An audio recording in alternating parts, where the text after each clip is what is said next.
বারুদের কোনো সাইজ হয় না। বৈভব সূর্যবংশীকে দেখা মাত্রই হয়তো এই কথাটাই আসবে যে কারো মাথায়। তবে সূর্যার মস্তিষ্কে যেন এখন এক নতুন উন্মাদনা বাসা বেঁধেছে। দ্রুতই গায়ে চড়াতে হবে টিম ইন্ডিয়ার নীল জার্সি।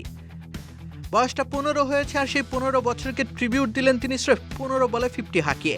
ব্যাটিংয়ের সকল রেকর্ড যেন তার সামনে ভীষণ নড়বড়ে। ভয় নেই এক ছটাক, আছে হৃদয় ভর্তি অগাধ সাহস। সেই সাহসের রকেটে চেপে তিনি রান তোলেন আলোর গতিতে। চেন্নাই সুপার কিংসের বিপক্ষে সেই স্বভাবজাত ধ্বংসলীলা আবারও মঞ্চস্থ করলেন তরুণ এই ব্যাটার। 5 বারের চ্যাম্পিয়ন দলটিকে বানিয়ে ফেললেন পাড়ার কোনো ক্লাব। ম্যাট হেনরিরাও নিরুত্তর। এই ছোকরা কি করে, বিস্ময়ের ঘোর যেন কাটতেই চায় না।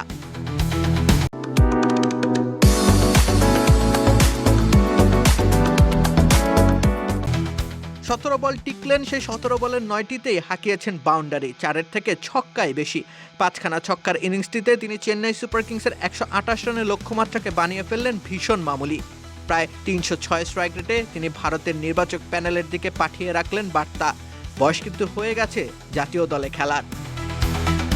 দুর্বলতা যে একেবারে নেই তার, তা অবশ্য বলা যায় না। শর্ট বলে একটু নড়বড়ে হয়ে পড়েন সূর্যবংশী, সেটুকু কাটাতে হবে, আর একটু পরিপক্ক হতে হবে। তবে আগ্রাসনের এই তীব্রতা এবারের আইপিএলে চলমান থাকলে জাতীয় দলের দুয়ার খুলেও যেতে পারে বিশেষ ক্ষমতা বলে।